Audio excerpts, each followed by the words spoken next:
देखिए, one we have the architect and some of the key designers, people who have worked tirelessly. Can we please be a little generous in our welcome on the Rising Bharat Summit? Thank you. आप लोगों का बहुत बहुत आभार और आपका बहुत बहुत धन्यवाद for making the time, Ashish ji and Yatendra ji. Thank you. Ashish ji's father, his brother, they are all instrumental in reviving a shaili, which is one of the three remaining shailis of construction of temples. तो आशीष जी वहीं से शुरू करते हैं, फिर यतेंद्र जी will come to the effort that's gone behind Ramlala. Ayodhya से तो आपका एक और भी connection है, so we'll talk about that too. But how important is this shaili, the Nagara shaili? Somnath temple, Akshardham temples, and now temple of Ramlala. Shailis are basically divided from the south to north. It's divided the Indian continent, the whole Indian, the original Indian continent, has been divided in the north, middle, and the southern.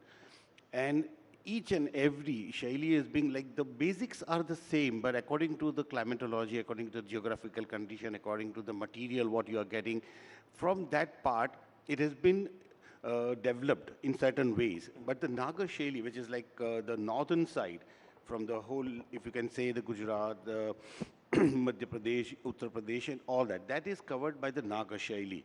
And Vaseras, yeah, which is on the Orishans style, and the Dravidian style is in the south, basically. The concepts are different, the material is different, but I can say one thing, Nagar Shaili is been developed in certain way that it has been architecturally well developed thing शैली है जो पूरा का पूरा शैली जो है वो एक बहुत वेल डेवलप्ड है क्योंकि इसमें पर्टिकुलरली हर एक भगवान के लिए हर एक चीज़ के लिए क्योंकि हमारे नॉर्थ में जैनिज़्म भी है हिंदुइज़्म भी है लेकिन हर एक का उस नागर शैली के अंदर हर भगवान का भी एक शिखर स्टाइल है एक अलग इंडिविजुअलिस्टिक अप्रोच दिया गया है उसके अंदर एक आर्किटेक्चर का पर्टिकुलरली सो नागर शैली इज़ अ वेल डेवलप्ड शैली in northern part so obviously और राम मंदिर भी नॉर्दर्न इंडिया में है तो उस शैली का चयन उसी टाइम से पिताजी ने कर लिया था कि 1989-90 में जब ये डिज़ाइन हुआ था कि नागर शैली में इसका मंदिर बनना है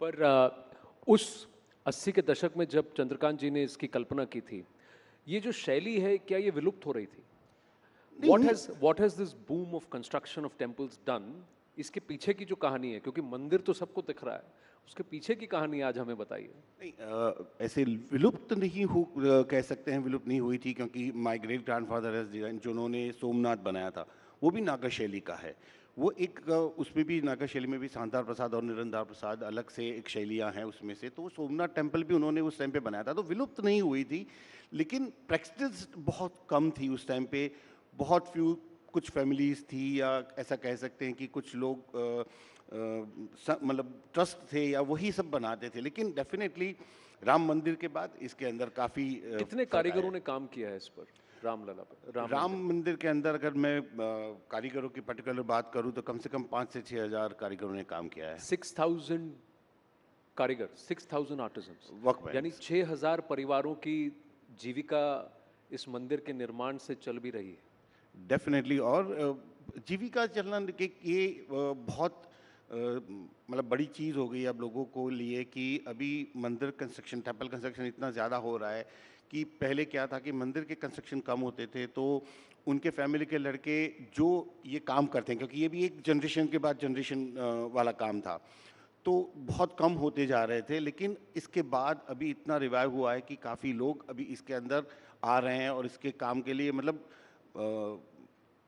लोग बड़े हैं इसके अंदर काम के लिए मैं देखने जाऊँ तो कि कारीगरों की जो कमी थी वो भी पूर्ति हो रही है उसकी पूर्ति हो रही है तो there are more people turning to this as a profession तो एक अगर आपको क्योंकि 108 वहाँ पर पिलर्स हैं राम मंदिर के हर लेवल पर 108 पिलर्स हैं तो एक पिलर को गढ़ने में तराशने में उसको बनाने में कितना समय लगता है देखिए बेसिकली उसमें 2 पार्ट है एक पार्ट जो है कार्विंग वाला पार्ट जिसको बोलते हैं हम नॉर्मल कार्विंग और दूसरा पार्ट है उसके अंदर मूर्ति काम तो मूर्ति काम वाला जो काम होता है वो इंस्टॉलेशन के बाद होता है क्योंकि वो बहुत फ्रिजाइल हो जाती है तो उसको ट्रांसपोर्टेशन में तब इंस्टॉलेशन के टाइम पे हम उनको नहीं हैंडल कर सकते हैं तो वो एक बार इंस्टॉलेशन होने के बाद ऑन साइट वो काम होता है तो देयर 2 पार्ट जैसे मैंने बताया तो कार्विंग हो के आती है लेकिन आइकनोग्राफी है वो बाद में होती है।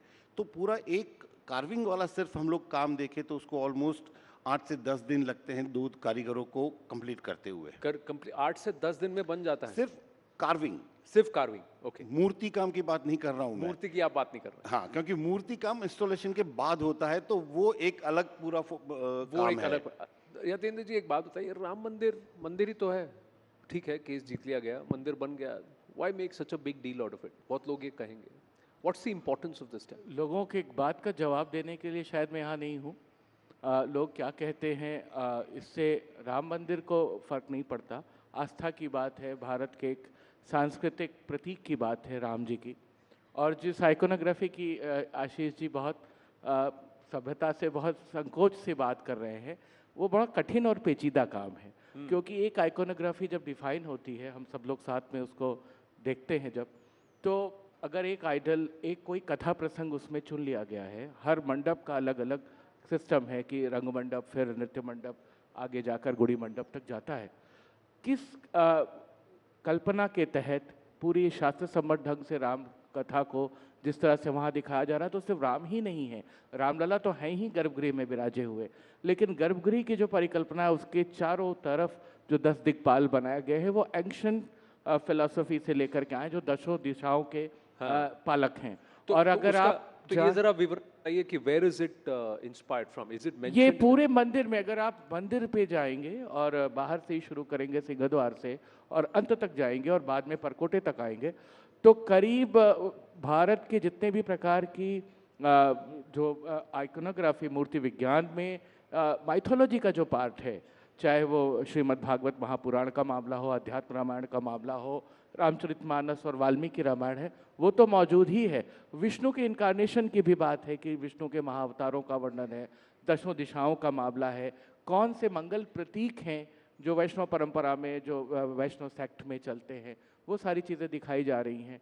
फिर जब परकोटे की बात आती है तो हम लोग एक भारत दर्शन यात्रा जैसा दिखा रहे हैं, जिसमें धर्म, मजहब, पंथ, संप्रदाय से ऊपर उठकर जितने भी प्रकार की बड़ी बातें भारत में हुई हैं, जिन्हें हम टॉर्च बेयरर लोगों की बात कहते हैं, कथाएं कहते हैं, जिनसे प्रेरित हुआ जा सकता है, तो युवा जाकर के उनसे जुड़े और देखें कि हमारे यहाँ याज्ञवल्क्य और गार्गी का संवाद भी होता था, हमारे यहाँ अष्टावक्र जनक को जाकर के कुछ ज्ञान की बात करते थे।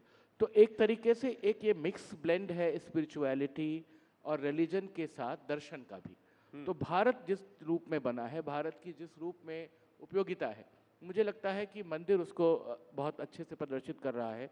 और जो मैं 10 दिक्पाल की बात की, तो आप जाकर पद्मनाभ स्वामी त्रिवेंद्रम का जो गर्भगृह देखेंगे तो वहाँ भी 10 दिक्पालों की ही कल्पना है।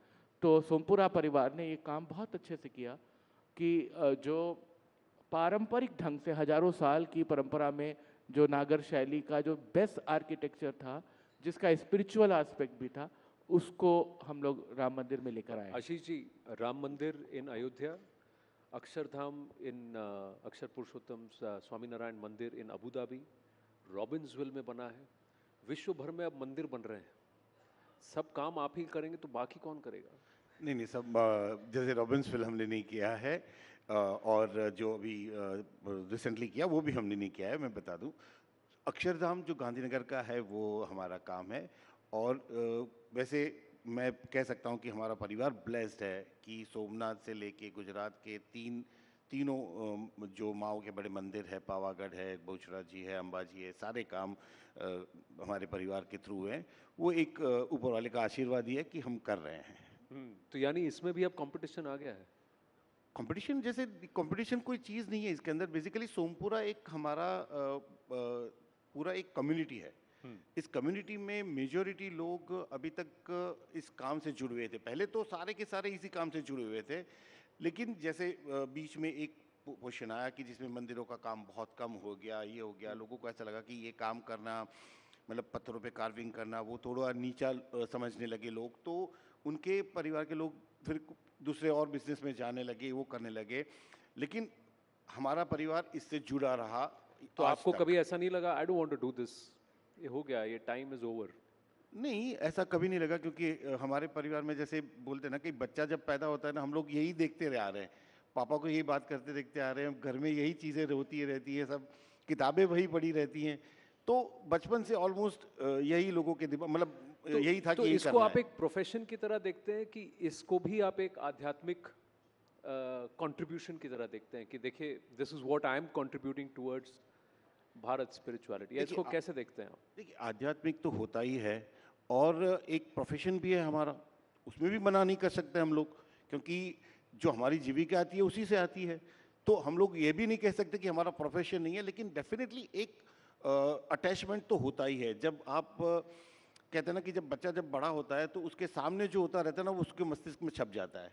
तो यही चीज़ है कि हमारे मस्तिष्क में यही चीज़ें छपती रहती है। तो जब आपके पिता ने उसको बनाया था, दी आर्किटेक्चरल ड्राइंग चंद्रकांत जी ने बनाया, वो समय और था, व्हेन द कंस्ट्रक्शन हैपेंड, वो समय वो दौर कुछ और है। सो डिड यू थिंक कि if I am going to be involved in the construction of the temple, मैं इसे ऐसे बनाना चाहूँगा? कुछ कुछ आपने ऐसा सोचा कि आपकी परिकल्पना थोड़ी अलग थी? What is it that you did differently और you did which you felt कि अगर उस टाइम में अगर कोई मंदिर बनता रामलला के लिए तो ऐसे ही बनता? नहीं देखिए जो उस टाइम पे पिताजी ने डिज़ाइन किया था वो उस टाइम और उस समय के लिए परफेक्ट था, क्योंकि It वो was a 30 smaller साल design, पहले no? हाँ। 30 साल पहले उसका डिज़ाइन हुआ था। तो उस समय के हिसाब से उन्होंने जो डिज़ाइन किया था वो पहले गर्भगृह, गुड़ मंडप, नृत्य मंडप और एक सिंह द्वार वही किया था। लेकिन जो 30 साल का जर्नी रहा राम मंदिर का पूरा, उसके अंदर उसको जो मतलब मीडिया से सब लोगों से जो मिला, लोगों की आस्था जुड़ती गई उसके साथ धीरे धीरे, तो जो जब कंस्ट्रक्शन की बारी आई जब उसके बाद में, तो फुटफॉल हम लोग जो सोच रहे थे वो बहुत ज़्यादा बढ़ गया था। तो डेफिनेटली सोल वही है, आप कह सकते हैं कपड़े थोड़े नए बनाए गए हैं, बस दैट्स इट। हाँ, कपड़ों से पता रामलला कैसे जेवर पहनते हैं, ज्वेलरी या कपड़े पहनते हैं? How did you decide that Yatendra जी?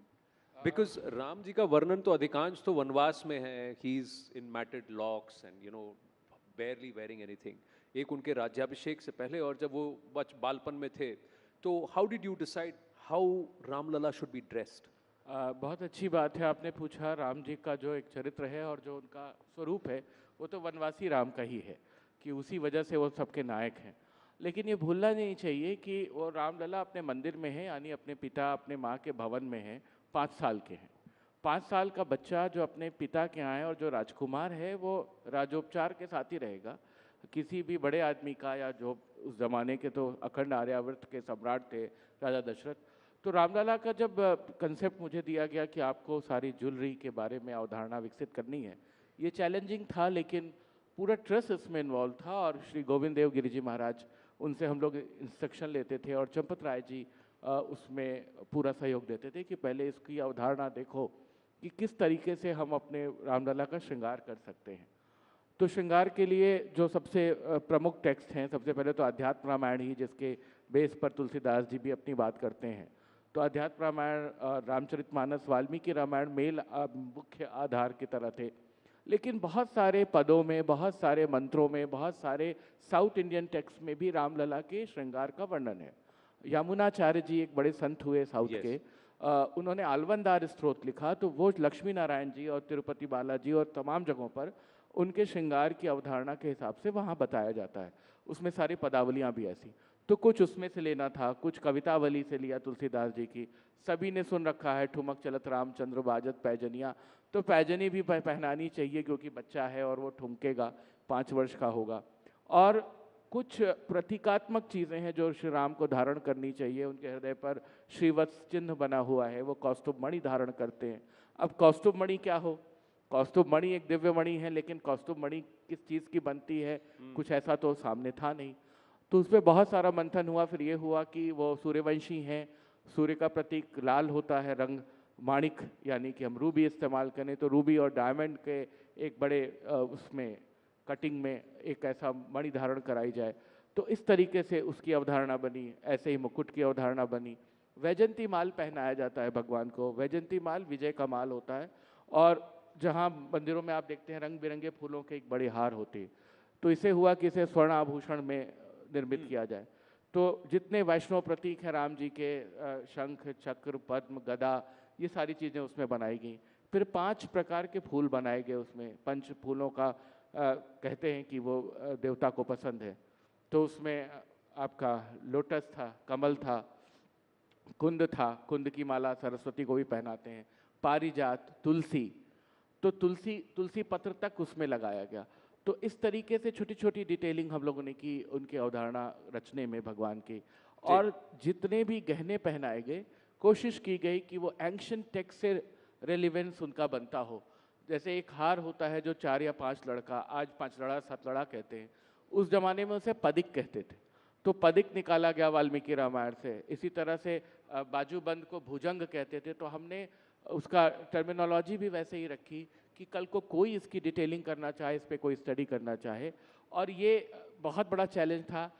विष्णु के बहुत मंदिर हैं, कृष्ण के बहुत मंदिर हैं, लेकिन श्री राम का मंदिर इस रूप में पहली बार उस तरह से एक अवधारणा थी कि जिस तरह से एक राजकुमार को 5 साल के बालक को पहनाना है। या मेरा अगला प्रश्न वही होने वाला था कि बाल कृष्ण के बहुत सारे मंदिर हैं। अब जैसे गोवर्धन है, अब वो श्रीनाथ जी हो गए, Guruvayur in the south, Udupi, तो सब जगह बाल कृष्ण के हैं, पर बाल राम के, जो रामलला के मंदिर ज़्यादा नहीं हैं। राम जी के मंदिर का एक अयोध्या में बड़ा मजेदार कंसेप्ट है, बहुत ही यूनिक है। अगर आप में से कोई गया हो, राम वहाँ पर है लेकिन कई रूपों में है। अगर आप कनक भवन में जाएं तो वहाँ दामाद के रूप में पूजे जाते हैं, वहाँ वो पाहुन है। हाँ। तो वहाँ पे उनकी वेशभूषा सन इन लॉ की है। अगर आप वहाँ पर जाएं रतन सिंहासन में, तो वहाँ राजाधिराज राम है। अगर आप रंग महल में जाएं तो वहाँ पर रंगधीर है। तो हर रूप पे वनवासी राम तक अयोध्या में है। जी। लेकिन बालक राम, और बालक राम जो जिसे अभी पता नहीं कि भी उसका विवाह भी होने वाला है या उसको वनवास भी मिलने वाला है, वो अपने माता पिता के घर में पुष्पित और पल्लवित हो रहा है, अपना उसकी एक पढ़ाई लिखाई हो रही है। पर तो इस रूप में रामलला का मंदिर देखना चाहिए। तो एक दो प्रश्न और है कि सामान्य रूप से पूछा जाता है कि रामलला की जो मूर्ति है, जिसे अरुण योगीराज जी ने गढ़ी, वो काले पत्थर में है और उनका रंग श्याम है।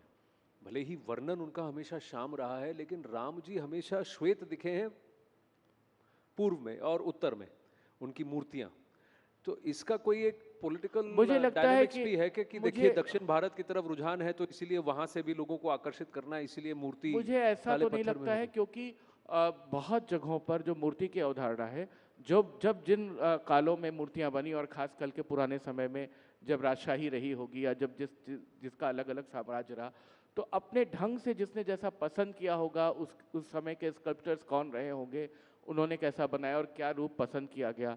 आशीष जी जानते हैं, हम सब लोग उसमें थे जब 3 लोगों ने मूर्तियां बनाई और 3 लोगों में से एक का चयन हुआ। तो एक मूर्ति तो पांडे जी की मूर्ति तो सफ़ेद पत्थर पे ही बनी थी। हाँ, बनी थी सफ़ेद पत्थर पे। तो अब वो तो ट्रस्ट ने तय किया हाँ कि कौन सी मूर्ति होगी। और मुझे लगता है कि ये मेरा थोड़ा सा स्पिरिचुअल जवाब है इसका कोई पॉलिटिकल कनोटेशन नहीं लेना चाहिए। रामलला ने खुद तय किया किस मूर्ति को आना है मंदिर में।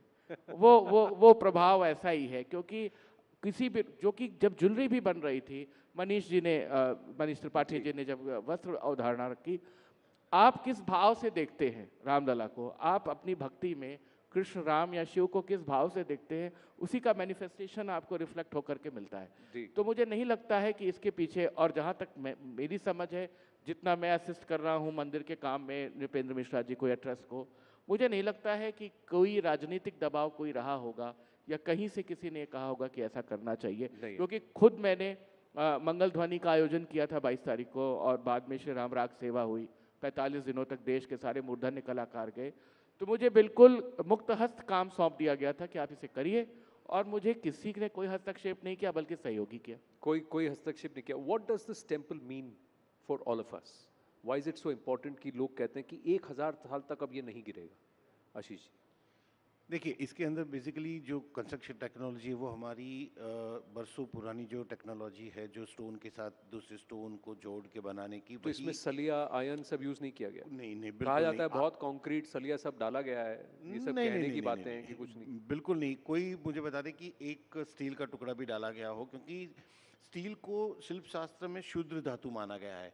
और बेसिकली वो इसलिए नहीं डाली जाती कि एक मैग्नेटिक फील्ड बनता है, जब हम टेम्पल आर्किटेक्चर बनाते हैं तो एक मैग्नेटिक फील्ड बनता है जो इसको स्टील डिस्टर्ब भी करती है। और सब लोग जानते हैं कि अगर स्टील कहीं पे भी यूज़ हुआ होता है तो वो 100 साल, उसकी उम्र ज़्यादा नहीं रहती है, 100-125 साल में उसका डिटोरेशन होने लगता है। जबकि ये पूरा नेचुरल मटेरियल, नेचुरल स्टोन से बना हुआ है टेम्पल। और इसके सारे के सारे डायमेंशनिंग जो है वो शास्त्रोक्त रहते हैं, हर एक डायमेंशन गर्भगृह के डायमेंशन के हिसाब से ही उसके डायमेंशंस रहते हैं। लेकिन इसके लिए स्पेशली आई थिंक मैं ये प्राउडली कह सकता हूँ कि ये शायद विश्व का पहला मंदिर होगा जिसका 3D स्ट्रक्चर एनालिसिस हुआ है for 2500 years bye CBRI Roorkee. Wow. So that means, so you are people who believe that Sanatan will exist for 2,500 years, because there are others who say कि सनातन को तो अब खत्म कर देना चाहिए। मतलब टेम्पल तो रहेगा, आई डोंट नो बाकी का तो क्या क्या है, टेम्पल तो 2500 साल तक वैसे ही रहने वाला है। टेम्पल रहेगा। Quickly sir, have to wind up। जी। मुझे बस ये कहना है, एक डिस्क्लेमर की तरह आपके मन से कहना है कि बहुत सारे लोग बहुत बातें कहते हैं और तमाम बातें कहते रहते हैं, जो रील चलती रहती है, जो पॉडकास्ट चलते रहते हैं, उसमें से आधी हकीकत और आधा फसाना लेकर चला करिए। बहुत सारी जो ग्राउंड रियलिटी है वो बिल्कुल डिफरेंट है और बहुत अच्छे से, बहुत साइंटिफिक ढंग से बन रहा है। कौन क्या कर पाएगा ये तो मैं नहीं जानता, लेकिन असनातन एक विचार है, उसको कौन उखाड़ पाएगा मुझे नहीं लगता। वो परंपरा में ही जाने वाला है, लेकिन मंदिर रहने वाला है और 2-2.5 हज़ार साल रहने वाला है। भगवान को याद करने के लिए शैतान का भी होना आवश्यक है। बिल्कुल। Ladies and gentlemen, Ashish Sompura and Yatendra Mishra. Thank you very much. Thank you so much, Anand. Thank you to our guests, Mr. Ashish Sompura and Mr. Yatendra Mishra, for sharing such fascinating insights into the construction of the Ram Temple and the Shringar, the Sajawat